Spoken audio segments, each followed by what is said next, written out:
ચાલો આજે આપણે કોઈ એક મત વિસ્તારની અંદર ઊંડા ઉતરીએ, એની નાળ પારખીએ. આ વિશ્લેષણ કોઈ એક પક્ષ માટે નથી, પણ લોકશાહીની પ્રક્રિયાને સમજવા માટે છે. આપણે ડેટા અને જમીની હકીકત દ્વારા એ સમજવાની કોશિશ કરીશું કે નવસારીના લોકો શું વિચારી રહ્યા છે અને આંકડા એની પાછળની કઈ કહાની કહી રહ્યા છે. આપણી આખી વાતચીત આ 6 મુદ્દાઓની આસપાસ રહેશે. આપણે નવસારીના લોકોના અવાજથી શરૂ કરીશું, પછી રાજકીય આંકડાઓ જોઈશું, હાર-જીતના ઊંડા કારણોને સમજીશું, એક વ્યૂહાત્મક માળખું જોઈશું, એક એક્શન પ્લાન પર નજર કરીશું અને છેલ્લે એક નવા જ જનાદેશ માટેની બ્લુપ્રિન્ટ શું હોઈ શકે તેની ચર્ચા કરીશું. તો શરૂઆત કરીએ. કોઈપણ રાજનીતિને સમજવાનો સાચો રસ્તો એના લોકોથી શરૂ થાય છે, કારણ કે આંકડા તો પરિણામ છે, પણ લોકોની સમસ્યાઓ અને આશાઓ એનું કારણ છે. નવસારી માત્ર એક ચૂંટણી ક્ષેત્ર નથી, એ લોકોની જિંદગીની ધડકણ છે. નવસારીને સમજવા માટે એનો નકશો જોવો પડે. જુઓ, એક એવી જગ્યાએ છે જ્યાં એક તરફ સુરત જેવું ધમધમતું ઔદ્યોગિક શહેર છે અને બીજી તરફ ગુજરાતનો આદિવાસી પટ્ટો. એટલે નવસારી આ બંને દુનિયા વચ્ચે એક પુલ જેવું છે, જ્યાં શહેર અને ગામડાનું મિલન થાય છે. કોઈ પણ ચૂંટણીનું ગણિત સમાજ પર ટકેલું હોય છે. અહીંના સામાજિક તાણાવાણા પર નજર કરીએ તો લગભગ 22% પાટીદાર મતદારો છે અને 12% જેટલા હળપતિ અને અન્ય આદિવાસી સમુદાયો છે. આ બે મોટા સમુદાયો અહીંના રાજકીય સમીકરણોમાં ખૂબ જ મહત્વનો ભાગ ભજવે છે. પણ આંકડાથી પરે લોકોની રોજિંદી જિંદગીમાં શું ચાલી રહ્યું છે? જ્યારે આપણે જમીન પર ઉતરીએ તો 2 જ શબ્દો વારંવાર સંભળાય છે: પાણી અને રોજગાર. દરિયાકાંઠાના ગામડાઓમાં પીવાના પાણી અને ખેતી માટે પાણીની મોટી સમસ્યા છે.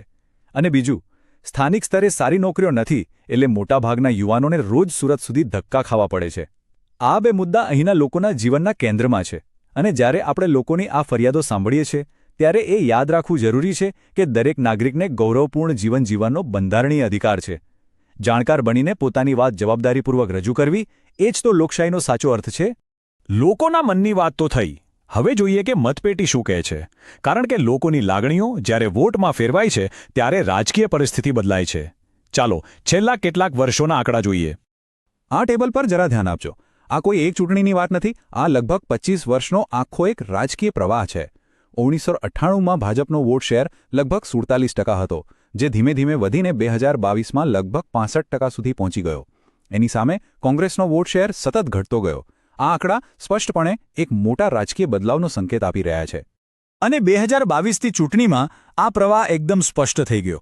ભાજપને મળ્યા લગભગ 65% મત, કોંગ્રેસ 21% પર આવી ગઈ. પણ અહીં એક નવી વાત પણ બની. આમ આદમી પાર્ટીએ લગભગ 11% મત મેળવ્યા. આનો સીધો અર્થ એ થયો કે વિપક્ષના મતો વહેંચાઈ ગયા. અને આ એક જ આંકડો આખી કહાની કહી દે છે. 72,313 વોટનું માર્જિન.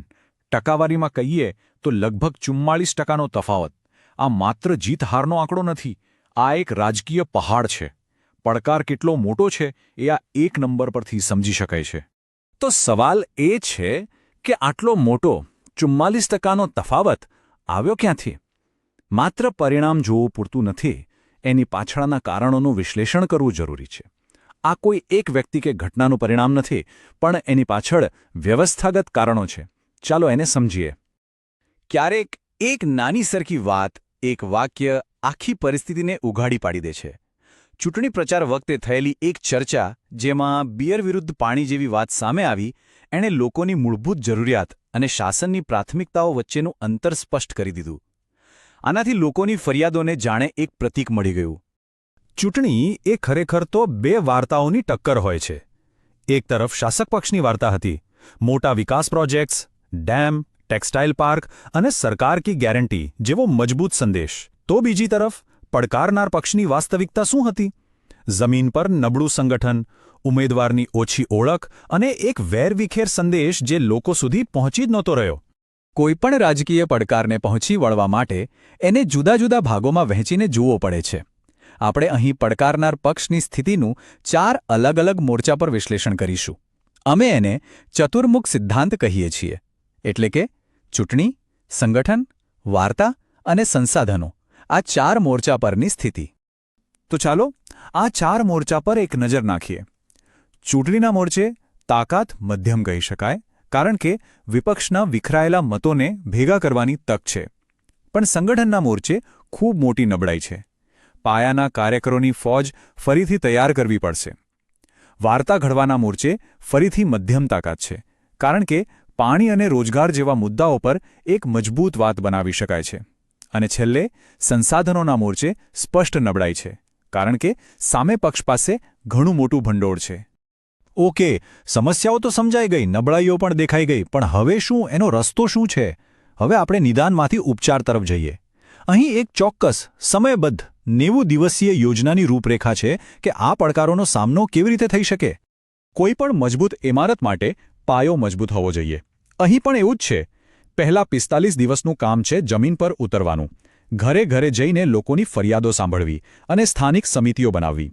એ પછી એક એવો સંદેશ તૈયાર કરવો જે સીધો લોકોના દિલને સ્પર્શે, દિલની વાત, નવસારીની હકીકત, અને આ સંદેશને લોકોની સાચી કહાનીઓ સાથે જોડીને ડિજિટલ માધ્યમથી ફેલાવવો. પાયો નાખ્યા પછી ખરી લડાઈ છેલ્લા 45 દિવસમાં લડાઈ છે. આ એકદમ ચોકસાઈપૂર્વકનું કામ છે.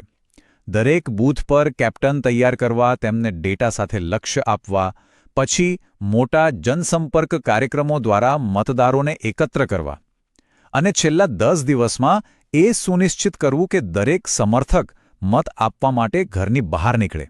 આ એક સંપૂર્ણ ઓપરેશન છે. તો આ આખા વિશ્લેષણ અને યોજના પછી એક નવા જનાદેશ માટેનું ચિત્ર કેવું દેખાય? આ કોઈ જાદુઈ ફોર્મ્યુલા નથી, પણ એક વ્યૂહાત્મક માળખું છે.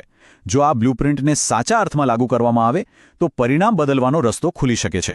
આ આખી વ્યૂહરચના 3 મુખ્ય પાયા પર ઊભી છે. પહેલું, ઉમેદવાર. એ માત્ર નેતા નહીં, પણ લોકો કા નેતા હોવો જોઈએ. બીજું, સંગઠન, જે કાગળ પર નહીં પણ જમીન પર દરેક ગલી મહોલ્લામાં મજબૂત હોય. અને ત્રીજું, વળન, એટલે કે સંદેશ, જે એકદમ સ્પષ્ટ, સ્થાનિક મુદ્દાઓ પર અને સચ્ચાઈ પર આધારિત હોય. જ્યારે આ ત્રણેય વસ્તુઓ એકસાથે આવે ત્યારે જ લોકોનો વિશ્વાસ પાછો જીતી શકાય છે. અને એ પણ યાદ રાખવું જરૂરી છે કે આ પ્રક્રિયામાં લોકોની માહિતીનો ઉપયોગ કરતી વખતે ભારતના DPDP કાયદા મુજબ એમની ગોપનીયતા અને સંમતિનું સન્માન કરવું એ દરેકની નૈતિક અને કાનૂની જવાબદારી છે. અને અંતે એક સવાલ જે વિચારવા જેવો છે, શું કાગળ પરની એક વ્યવસ્થિત બ્લુપ્રિન્ટ, ડેટા આધારિત વ્યૂહરચના અને સખત મહેનત જમીન પરની રાજકીય હકીકતને બદલી શકે છે? શું 44% જેવા મોટા તફાવતને પાર કરી શકાય છે? આનો જવાબ તો સમય જ આપશે, પણ આ વિશ્લેષણ એ ચોક્કસપણે બતાવે છે કે એક રસ્તો છે. જો તમે લોકો કેન્દ્રિત નેતા બનવા અને તમારા મતવિસ્તારનો સાચો વિકાસ કરવા માંગતા હો તો blueprintstrategies.ai પર mgr@blueprintstrategies.ai પર સંપર્ક કરો અથવા 08042041602 પર કોલ કરો. ચાલો રાજનીતિથી ઉપર ઉઠીને લોકો માટે કામ કરીએ.